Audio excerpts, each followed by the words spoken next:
Lámpara es a mis pies tu palabra y lumbrera mi camino. Juré y ratifiqué que guardaré tus justos juicios. Amén. Buen día a todos nuestros oyentes de este su programa Origen con Sanford, que llega a ustedes gracias a la cortesía de la Iglesia de la Alabanza del Señor Jesucristo de Osama. Ustedes pueden comunicarse con nosotros en este momento a través del Twitter @SanfordMedrano y a través del Twitter de Renuevo @897Renuevo. Al final del programa es bueno que estén bien pendientes de todas las cosas que vamos a estar tratando hoy, y unos 15 minutos antes de las 11 ustedes pueden empezar a comunicarse con nosotros a través del teléfono 809-534-1437. Y en el transcurso de la semana, si ustedes desean escuchar este u otros programas de Origen con Sanford, pueden entrar a YouTube y buscar programa Origen con Sanford. Ahí le va a aparecer el listado de todos los programas que hasta ahora hemos expuesto. Pastor, buen día, ¿cómo se siente?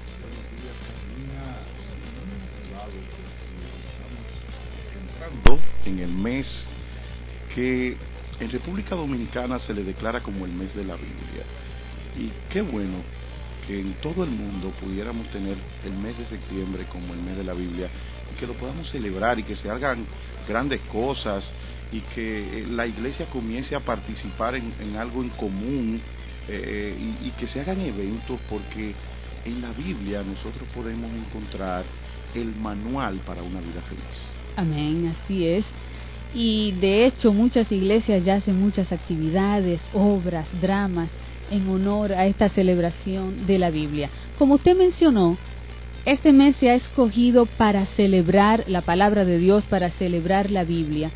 Pero ¿por qué se escogió septiembre como el mes de la Biblia? Mira, una de las razones, y creo que es la más significativa e importante, es que el 26 de septiembre del año 1569 se terminó de imprimir la primera Biblia traducida al español por Casiodoro de Reina, que fue llamada la Biblia del Oso. La razón, porque esta Biblia tenía en su portada frontal un oso comiendo miel de un panal, y comenzó a llamársele la Biblia del Oso. Más adelante viene una traducción revisada de esta traducción de Casiodoro de Reina por Cipriano de Valera, que da origen a lo que es la gran versión que conocemos todos como la Reina Valera. Muy conocida, yo creo que la más utilizada. Sí, en el mundo entero es la Biblia más leída. De hecho, incluso para competencias bíblicas se utiliza mucho esta versión. Pero además de que se celebra la Biblia en el mes de septiembre, ¿hay un día específico para esta celebración de la Biblia? Bueno, mira, hay algo muy interesante en nuestra nación. Nuestra nación es una de las naciones que inicia dándole prioridad y honor a la palabra de Dios y a Dios. Tenemos en nuestro escudo la palabra de Dios inscrita en Juan capítulo 8 verso 32. Tenemos en la parte de arriba, en el cintillo de la parte de arriba de nuestro escudo, la palabra Dios, patria y libertad, una libertad que fue proclamada en ese texto que se establece. Y tenemos uno de los primeros países del mundo que establece el día 27 de septiembre como el día de la Biblia. De hecho, hay una ley, que es la ley 20484, que fue promulgada para establecer ese día como Día Nacional de la Biblia. Esta idea le surgió al reverendo Álvaro Vicioso Santiel, que era un pastor de la Iglesia Evangélica Dominicana de San Pedro de Macorís, y que por 21 años fue el representante de Sociedad Bíblica Dominicana en San Pedro de Macorís.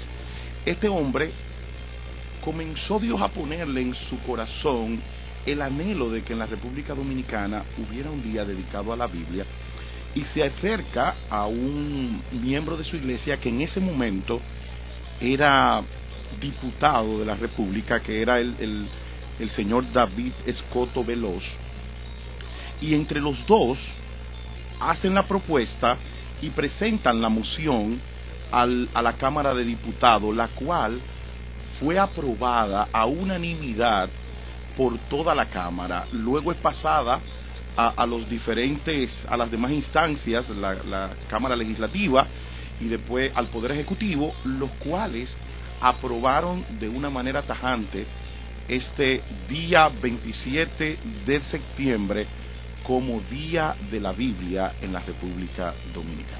Qué bueno. Vamos a continuar con muchas otras interesantísimas preguntas respecto a la palabra de Dios, a la Biblia, pero antes vamos a pasar a este corte musical con la canción Tu Palabra de Marcela Gándara.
Tu palabra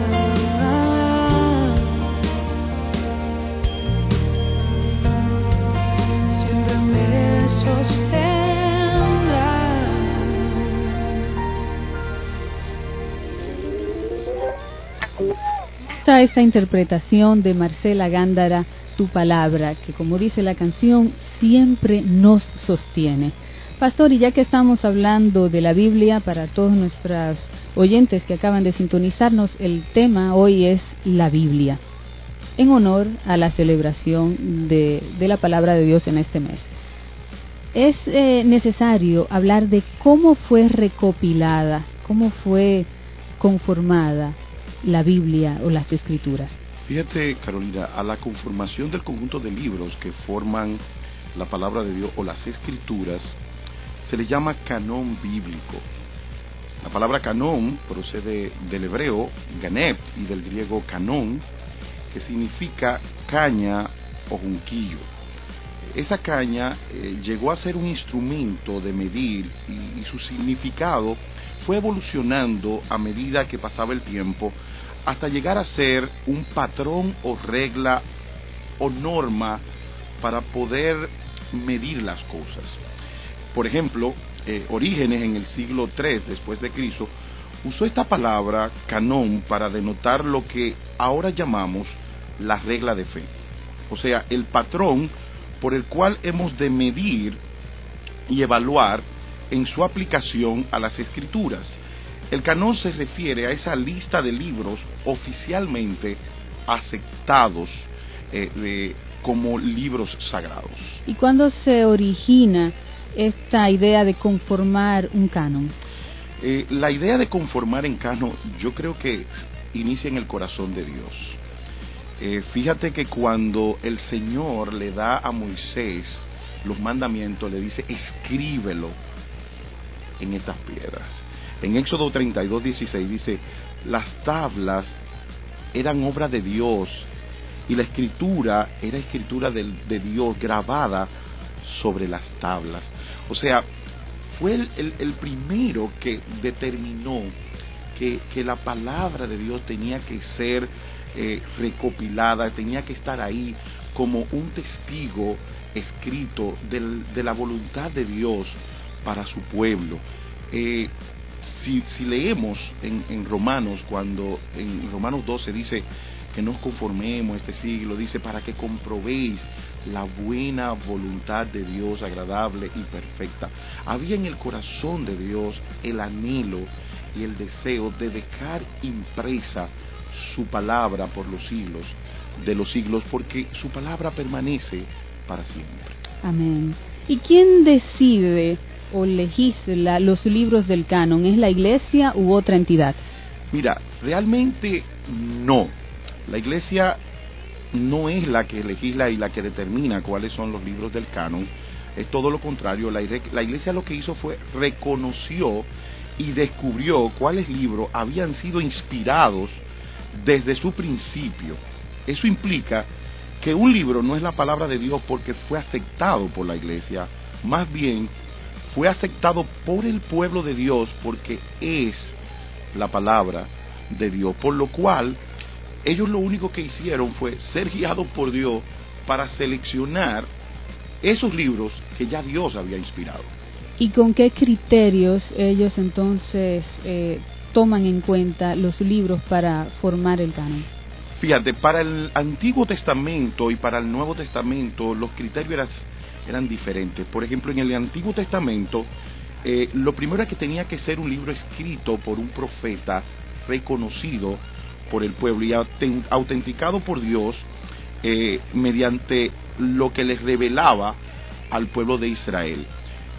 Ahí tenemos, por ejemplo, a Jeremías, tenemos a Isaías, tenemos a Samuel, que se le da la escritura de los libros del reino, que era primera, segunda de Samuel. Tenemos a Elías. Estos profetas, y Moisés, por supuesto, estos profetas eran autenticados por Dios por medio de la manifestación de poder a través de ellos y por medio del cumplimiento de las profecías que ellos determinaban. También el mensaje que ellos dijeran tenía que ser confirmado y tenía que tener el aval de Dios, y eso se demostraba por el cumplimiento. En el caso, por ejemplo, de David, cuando vemos que Natán se le acerca a David y le dice, óyeme, ese tipo que tú dices que hay que matarlo eres tú, porque tú hiciste eso. Es un cumplimiento claro. En el caso de Elías, cuando paraliza las aguas y no llueve, es un cumplimiento claro. Acab lo manda a buscar porque no había lluvia en Israel y había una sequía tan fuerte que sencillamente era una manifestación del poder de Dios. Cuando se enfrenta el profeta a los profetas de Baal en esa ocasión y baja del cielo el fuego y quema el holocausto de él, también vemos la mano de Dios en todo esto, por lo cual eso era una de las cosas que autenticaba. También que el libro mostrara el poder de transformar a los que se exponían a ellos. Una de las características memorables que tiene la Biblia es el poder de transformación. Yo recuerdo que en una ocasión fui a ver una persona a la cárcel de Najayo y se nos acerca un muchacho que nos habla y nos dice que él se había expuesto a la palabra de Dios y que había comenzado a leerla y cómo su vida dentro de la cárcel comenzó a transformarse, comenzó a cambiar. Ese poder transformador es exclusivo de la palabra de Dios y es lo que autentica el poder y la inspiración divina de los libros sagrados. Amén. Señoras y señores, mucha atención porque ya se acerca nuestro ratón de biblioteca.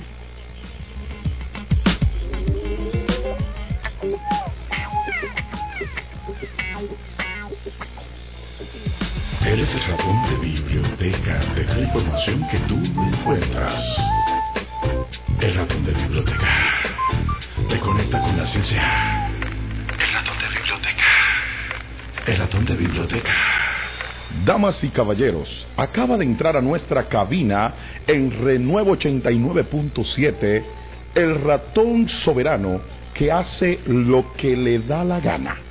El ratón de biblioteca. Con ustedes. Por favor, Giovanni Medrano, es que tú y yo no podemos llevar este segmento en paz. Ponte en tu puesto. Mira la edad que tú tienes para estar haciendo estos shows y relajitos. Hola, mi acalorado público. Vengo hoy con el corazón abierto. Sí, supe que te operaron la semana pasada. Qué chistazo. Con otro así llamo a un gato para que me mate. Ay, no, que me recuerda al gato Agora ese que mató a mi madre. Suave, ratón. Nunca para tanto. Pero, en fin. Mira, me contó un fans tuyo a través del Facebook que di que estabas en las Islas Canarias. ¿Y es verdad eso? Pues, claro que sí. Estaba haciendo un curso de lenguas extranjeras. Sí, lenguas extranjeras. Tú sabes, para llevar el mensaje a otros niveles. Yo sé que tú no te puedes dar esos lujos como viajar constantemente. Mírate tú, un come roquetico de San Cristóbal. Pero bueno, allí me hicieron una agenda para predicar. Tú sabes, yo solamente fui a coger mi curso de lenguas extranjeras, pero no lo pude evitar. No, yo no sé eso. Yo no sé nada, pero nada de lo que me estás hablando. Bueno, Sanford, las técnicas son que te buscas una persona con relaciones y él va donde sus amigos pastores y les pide un chance. Ellos me dan generosas ofrendas y nos las repartimos moché por moché. De esa manera pude predicar e impartir las técnicas de una iglesia altamente efectiva. ¿Tú sabes? Eso fue una gloria. ¿Que para qué te cuento? Y vengo con los bolsillos llenos de euros, no de dólares. Aprovecho el momento para decirle a mis seguidores que pueden llamarme e invitarme a sus iglesias para darle los talleres respecto a salir de la cacatúa, el nuevo término de la perrubia. Ojo, este humilde servidor solo cobra, solo recibe una ofrenda detallada porcentualmente. Así ganamos todos, ¿o no, mi amado Sanford? A la verdad que tú eres cínico, ratoncito, pero hay que amarte como sea.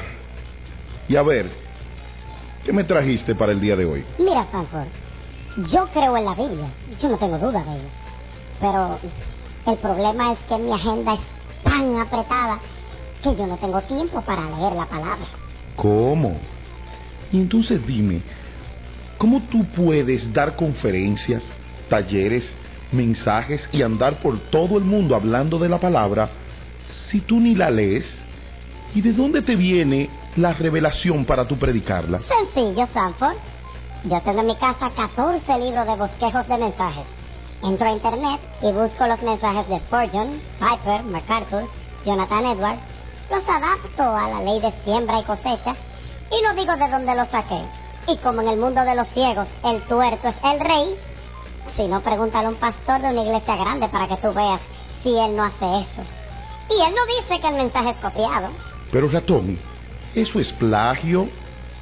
Creo que tú puedes predicar un mensaje edificante de algún otro hermano que entiendas que es bueno para la iglesia, pero debes darle el crédito, porque de lo contrario eres un plagiador y eso es incorrecto. Ay, Sanford, tú y tus mensajes de moralidad. Cambia el disco que está rayado ya. A mis amados oyentes, hoy les traigo unas informaciones fascinantes sobre este libro tan importante de la fe hebrea y cristiana. Yo, como lo escudriño todo primero que todos, quiero hacerle la salvedad a la gente que priva de religiosa, que queriendo ser bíblico, le llama Biblia a las Escrituras, cuando Biblia no es un nombre bíblico. Me encantan estos juegos de palabras. No lo habían analizado así, ¿eh? Cojan ahí. Bueno, la ciencia significa conocimiento y la verdadera ciencia siempre concuerda con la evidencia observable. En el día de hoy les quiero hablar de cómo fue preparada la Biblia y cuáles fueron los materiales que se utilizaron para la escritura. Dentro de los materiales disponibles durante los tiempos bíblicos, el más común fue el papiro, fabricado de la planta con el mismo nombre. Esta caña crecía curiosamente en los lagos poco profundos y junto a los ríos de Egipto y Siria.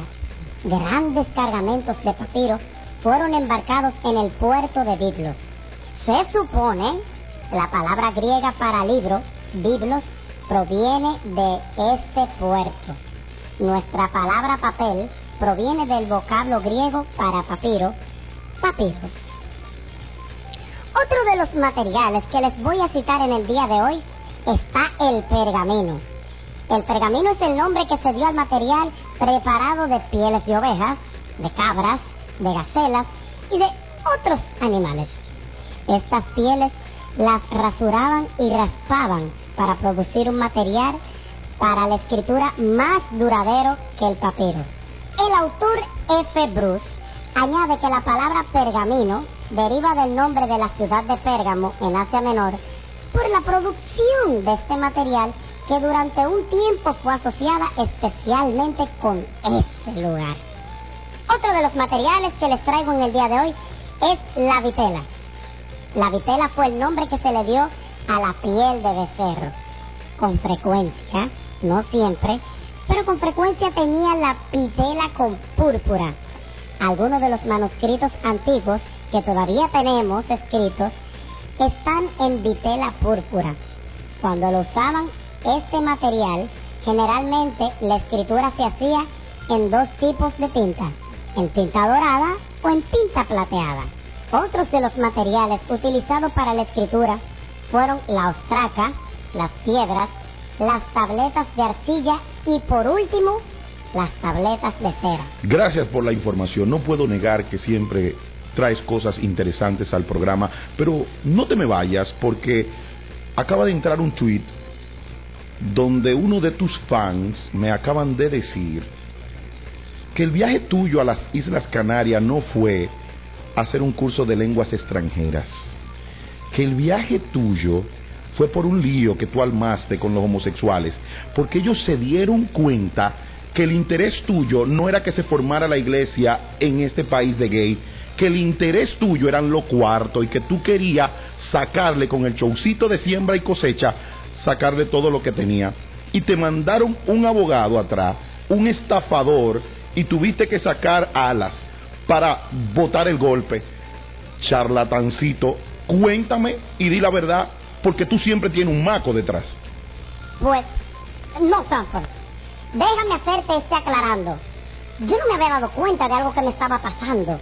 Pero es que cuando el Señor, aleluya, te tiene una bendición, ay reciba, van a venir ataques del mismísimo Satanás. Oh, pero mi alma alaba a Cristo. Y yo sé que esas acusaciones van a caer por su propio peso. Yo soy inocente hasta que se muestre lo contrario.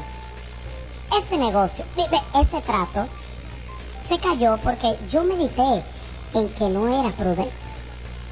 ¿Y entonces? Ajá, pásame el celular, ven. ¿Aló? Sí, ¿quién me habla? ¿Abogado? Ajá. Sí. Ok, estoy saliendo para allá. Sanford, me voy. Tengo un compromiso que se me acaba de presentar. Adiosito. Un abogado, una famosa llamada de un abogado. Este ratón no sale de una. Es que, como dice la palabra, el que engaña se va a encontrar con los lazos del diablo. Y no solo del diablo, de los gays y de los abogados. Vamos a ver qué va a pasar la semana que viene con este ratoncito. ¿Te oye? Que te vaya bien, buen ratón. Espero que te deje pasar de ese abogado y que no te tenga yo que ir a visitar a Najayo. El ratón de biblioteca. El ratón de biblioteca. Origen con Sanford. Bueno, aparte de los líos del ratón que usualmente tiene, estuvo mencionando los materiales utilizados para escribir la Biblia. Mencionó el papiro, los pergaminos, pero hay otro material que es la ostraca. ¿Qué significa esto? Mira, la ostraca era un tipo de cerámica no esmaltada que popularmente se utilizaba dentro de los pueblos de Samaria, Mesopotamia, etcétera, etcétera, y se le daba usos diversos y comenzó a dársele el uso para instrumentar escritos y a partir de ese uso es que comienzan muchos de los escritores de la época a usar la ostraca, las piedras de arcilla, las tabletas de cera, eran usados como parte de los materiales, pero el más común era el papiro y también los pergaminos. ¿Y cómo se podía escribir en esos materiales tan rústicos? Ellos comenzaron, por ejemplo, en el caso de las piedras, se hacían unos cinceles muy parecidos a los cinceles que hoy se utilizan, con una puya, era un instrumento de hierro con puya, que iban dándole la forma a las letras.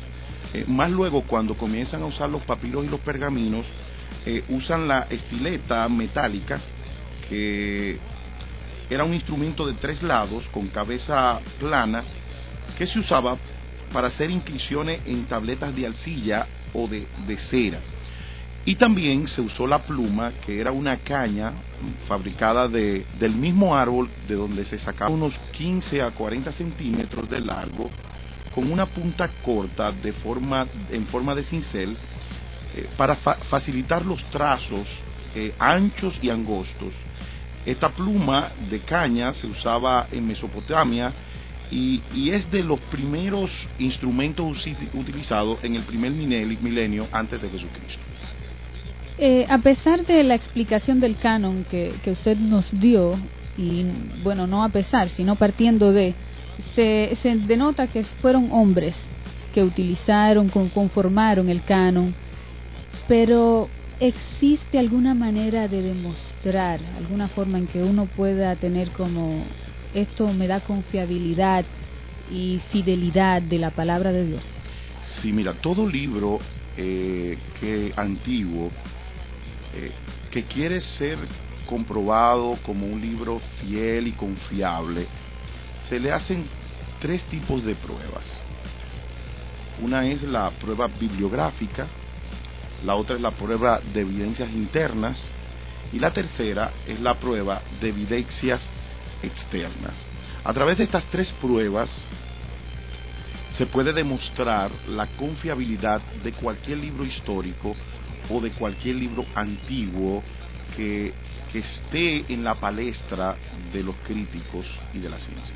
¿Y qué es la prueba bibliográfica y cómo ayuda a la confiabilidad de la palabra de Dios? Mira, la prueba bibliográfica es un examen de lo que es la transmisión textual por medio de la cual los documentos llegan a nosotros.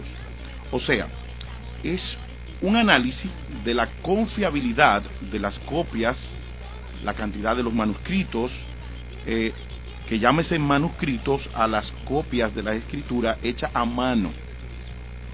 Entonces, se determina qué cantidad de ellas hay, qué espacio hay entre la copia original, o sea, entre el original, perdón, y las copias, y también se determina qué tan parecidos son lo que se escribió con las copias que existen. Por ejemplo, Francis Edward Peter afirma que de los libros de la antigüedad, el que más copias de manuscrito tiene es el Nuevo Testamento, que contiene aproximadamente unas 5.686 copias manuscritas parciales y totales, las cuales fueron copiadas a mano en un intervalo de 13 siglos, desde el primer siglo, o de 11 siglos, desde el primer siglo hasta el siglo número 13. Si acaso nosotros tomamos uno de los clásicos de la filosofía y literatura griega, por ejemplo, digamos la Ilíada de Homero, y le hacemos esta prueba bibliográfica en comparación a la Biblia, ¿cuál es más confiable? Mira, Sarolina, tú buscaste un ejemplo excelente. La Ilíada, que es uno de los libros clásicos de la filosofía y de la literatura antigua, y de los libros más leídos, tiene 643 copias manuscritas.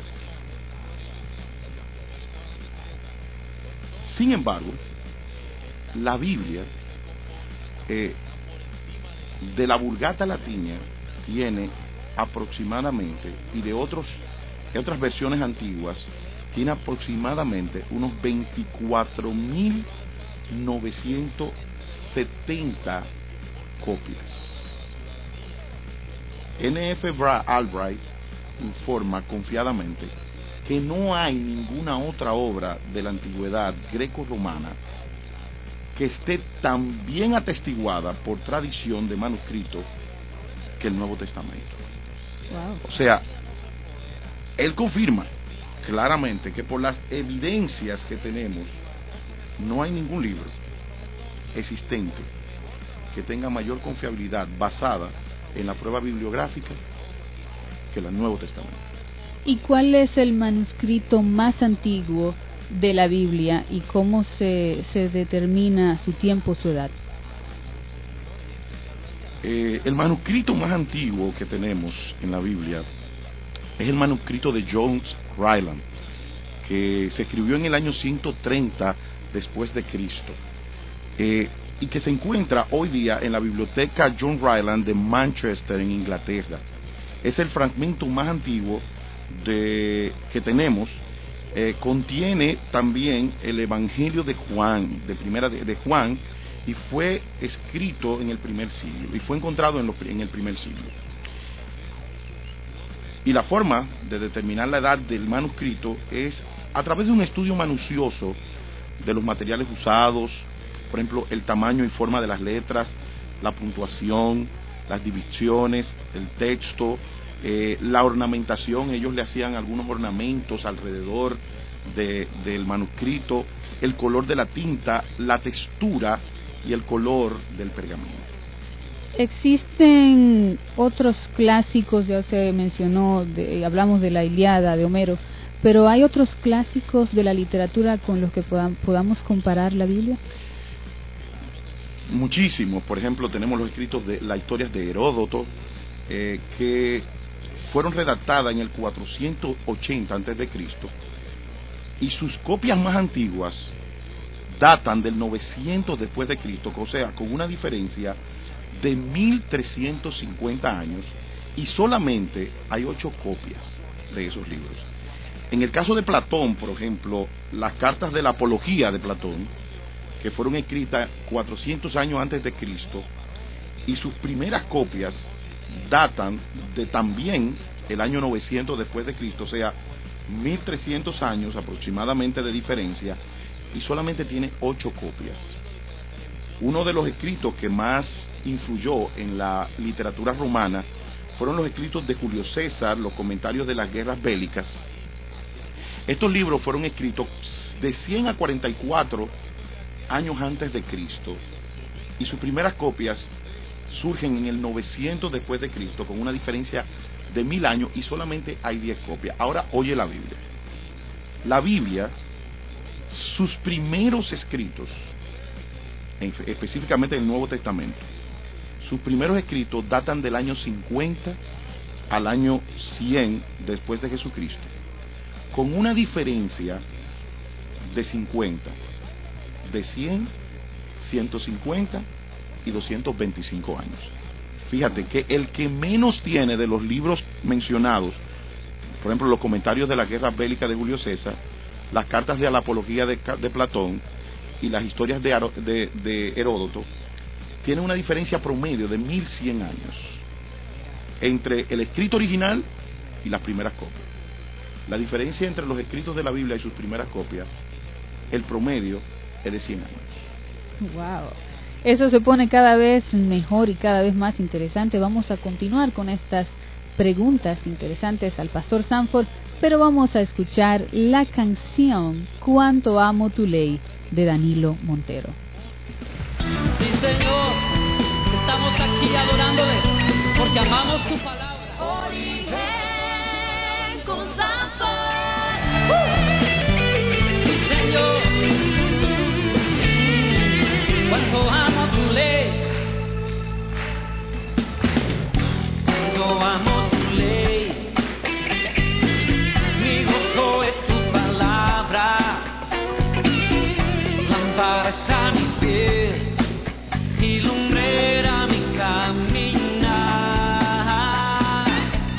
Guárdame en tu ley, susténtame en tu palabra, y siempre te alabaré con rectitud de corazón.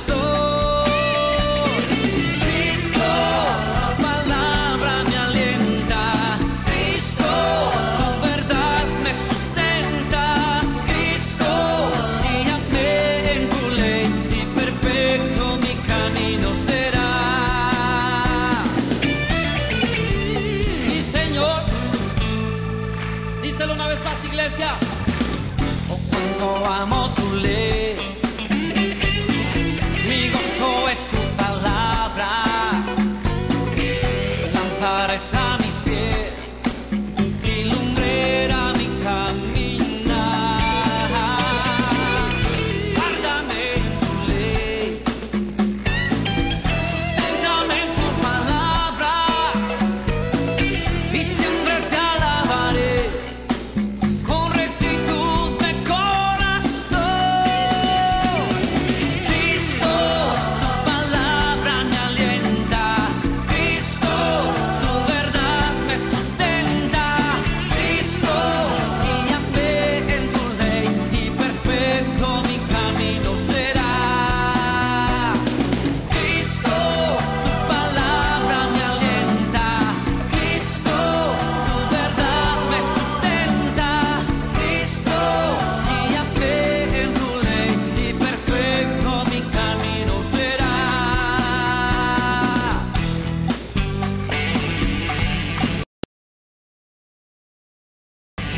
Oh Señor, andaremos en tu palabra, atesoraremos tu palabra en nuestros corazones, Señor. Danos la gracia de amarla como un tesoro maravilloso en el corazón, Señor. Oh, ¿cuántos dicen amén a esta oración? Amamos tu palabra, Señor. Lo decimos con todo el corazón. Todo el corazón. Que se oiga, díselo.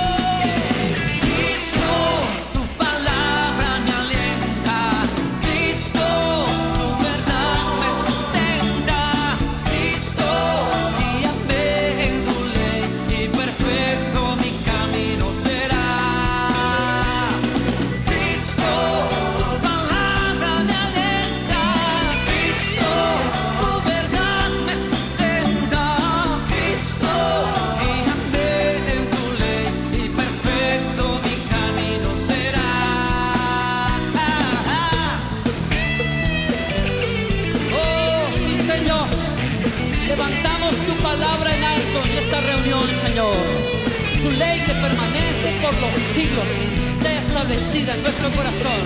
¿Cuántos dicen amén?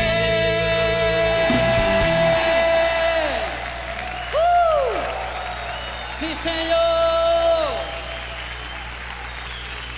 Sí, Señor. Aleluya. Levántale sus brazos al Señor en esta noche. Estuvimos escuchando la canción Cuánto amo tu ley de Danilo Montero. Antes de la canción estuvimos hablando de la credibilidad de la Biblia y usted, pastor, mencionó la prueba bibliográfica. Además de esa prueba, mencionó las pruebas internas. ¿Cuál es la base para este tipo de pruebas?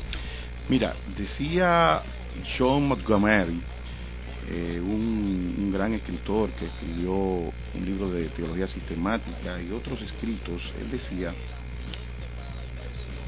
que los críticos literarios siguen aún el aforismo de Aristóteles que dice: se debe dar al documento el beneficio de la duda, y ese derecho no debe de ser usurpado por el crítico. ¿Qué es un aforismo? ¿Y qué es un aforismo? Un aforismo es una declaración, oración concisa que pretende expresar un principio de una manera sucinta, coherente y en apariencia cerrada. En este caso, Aristóteles lo que quiere decir es que un crítico no puede descalificar un documento sin antes analizar el mismo documento y nunca asumir que hay fraude o error, a menos que el documento lo describa en sí mismo. O sea, en buen dominicano es que si yo no me contradigo escribiendo lo que estoy escribiendo, nadie puede decir que lo que yo estoy escribiendo es malo o es un fraude.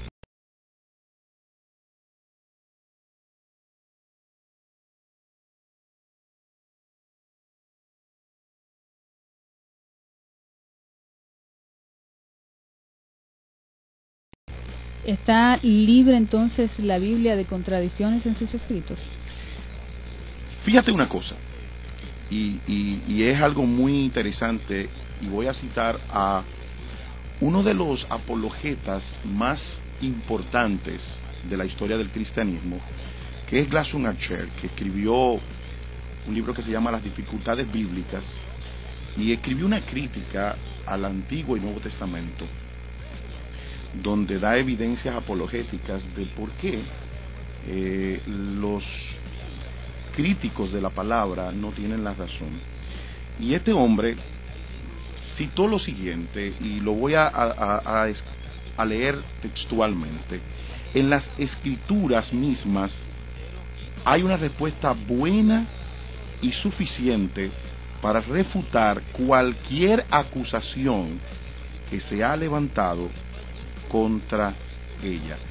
En buen dominicano, lo que está diciendo Glasson Archer es que la Biblia misma es el mejor fundamento para descartar toda crítica en contra de ella misma. Y quiero dejarles ahora con esta palabra confiable, que es muy importante para este programa. Una palabra confiable es lo que viene para ti. En origen constante.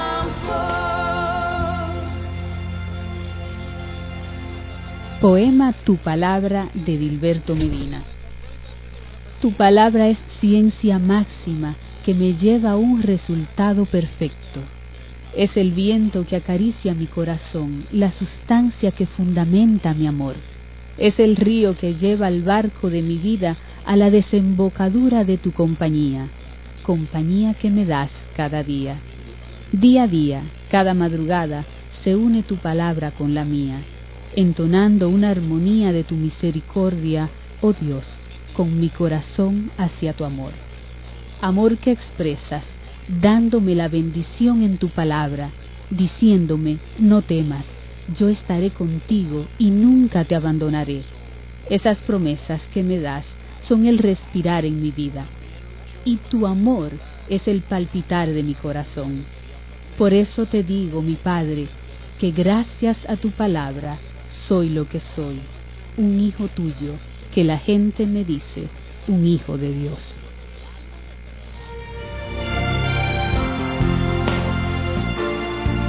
Origen constante.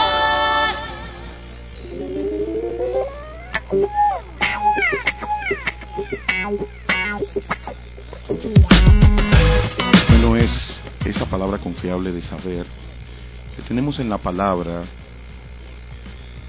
un manual para el buen vivir, como dice un programa que hay en la televisión dominicana. O sea, saber que está ahí y que nosotros la podemos usar y que si nos dejamos guiar de ella seremos personas felices, es algo increíble y es algo que nos alienta y nos da esperanza cada día. A pesar de que en el segmento anterior usted nos estuvo demostrando, ¿no?, a través de citas bíblicas y de otras citas, que la palabra de Dios no tiene contradicción, hay muchas personas en el transcurrir de toda la historia que confirman, que dicen, que sostienen que la Biblia se contradice, que la Biblia tiene contradicciones. ¿En qué se basan? Fíjate, Carolina, y a nuestros oyentes, las alegaciones de los errores en la Biblia están basadas comúnmente en no poder reconocer los principios básicos para interpretar la literatura antigua. Existen aproximadamente unos 15 principios que los declara Josh McDowell en su libro Evidencias que exige un veredicto, que es uno de los libros que usted puede utilizar, comprarlo, es una biblioteca para defender nuestros argumentos de la Biblia que usted debe de tener en sus estantes de libro. Él menciona estos 15 principios para la buena interpretación de la palabra y para corregir estos atacantes que dicen que la palabra hay contradicción. Lo primero es que lo que no está explicado no es necesariamente inexplicable. El hecho de que hay cosas en la Biblia que no se explican, por ejemplo, de dónde sacó Dios para hacer los cielos y la tierra. O sea, eso no lo explica la Biblia, solamente dice que Él los hizo. Ahora, la forma en que los hizo fue de su palabra. La ciencia ha tratado de determinar cuál es el origen, pero el origen está en la Biblia, fue Dios. Dios es el principio. El hecho de que la Biblia no lo explique detalladamente no significa que es inexplicable. O sea, lo otro es las interpretaciones erróneas no significan una revelación errónea. Los hombres que interpretan la Biblia son pecadores, son defectuosos. Si sus interpretaciones son erróneas, no implica esto que la revelación es errónea. Muchas personas interpretan la Biblia sin mirar el contexto, ni histórico, ni gramatical, ni el contexto del pasaje. Yo no puedo asumir un texto sacándolo de su contexto, porque convierto esto en un pretexto. Por ende, la Biblia tiene que ser interpretada en su contexto. El intérprete de los pasajes difíciles, o sea, tú no puedes interpretar los pasajes difíciles por sí mismo, sino que debes buscar y debes interpretarlo a la luz de los pasajes más claros. O sea, yo no puedo usar un pasaje que me hable, por ejemplo, del caso en que Samuel va donde aquella adivina y se aparece, el rey Saúl, perdón, va donde la adivina y se aparece Samuel. Yo no lo puedo interpretar ese texto que no está claro, porque hubo hasta una confusión en ella misma, y dar una interpretación de que los espíritus vienen, o sea, porque no es correcto. Vamos a ir a los textos más claros. La Biblia es un libro humano, con característica humana, por ende, utiliza todos los sistemas gramaticales para ser escrita. Las citas del Antiguo Testamento y el Nuevo Testamento no necesitan ser obligatoriamente exactas. Por ejemplo, los números no tienen que ser exactos. La Biblia no necesariamente aprueba todo lo que registra. Hay cosas que se registran en la Biblia que no necesariamente la Biblia lo aprueba. O sea, por ejemplo, la poligamia. La Biblia, el Señor no aprueba la poligamia, pero están registrados en la palabra. La Biblia usa el lenguaje común, no el técnico. La Biblia puede usar números redondos y no números exactos. Advierta cuando la Biblia usa diferentes herramientas literarias para ser escrita. Un error en una copia no se iguala a un error en el original. O sea, una copia, una persona puede cometer un error. Ahora, los errores que se ven en las copias de la palabra no distorsionan el mensaje central. Las declaraciones generales no significan promesas universales, y la revelación posterior reemplaza la revelación previa. ¿Qué significa esto? Por ejemplo, un bebecito pequeñito, su papá lo deja comer con las manos, ¿no? ¿Verdad? Pero cuando el niño comienza a crecer, él comienza a enseñarle todas las normas de etiqueta y le dice: no, tú tienes que comer con un cuchillo, con un tenedor, el tenedor se toma en esta mano, el cuchillo en la otra, y le va enseñando. No significa esto que él se contradice, sino que el niño va adelantando en su proceso y van dándose cambios. La revelación de Dios tiene procesos. En un tiempo era sacrificios, ya no hay sacrificios, pero eso no significa que Dios no se equivoca. Y la última es la revelación de la palabra de Dios. Tiene en su sistema muchas figuras literarias, por ejemplo, mucho antropomorfismo. Cuando la Biblia habla de que los ojos de Dios no tiene ojos, pero se llama antropomorfismo. Mucho zoomorfismo, la espalda de Dios, mucho zoomorfismo y ese tipo de cosas que incluyen la palabra de Dios. Bueno, ya nos queda muy poquito tiempo, pastor, nos quedan solo 2 minutos. Si alguien desea hacer una llamadita breve para alguna pregunta al pastor, puede hacerlo al 809-537-1434. Un mensaje final de esta celebración de la Biblia. Solamente que vamos a estar hablando de este tema durante todas estas 4 semanas. Un tema tan interesante, pero que queremos como programa enseñarle a todos nuestros oyentes, tanto cristianos como no cristianos, que la palabra es el libro más confiable que hay en el mundo, que a pesar de ser escrito por hombre, tiene la influencia marcada de nuestro Dios, que es y no nos deja dudar la palabra de Dios. Bendiciones hasta el próximo sábado y vamos a celebrar y a disfrutar de la palabra de Dios.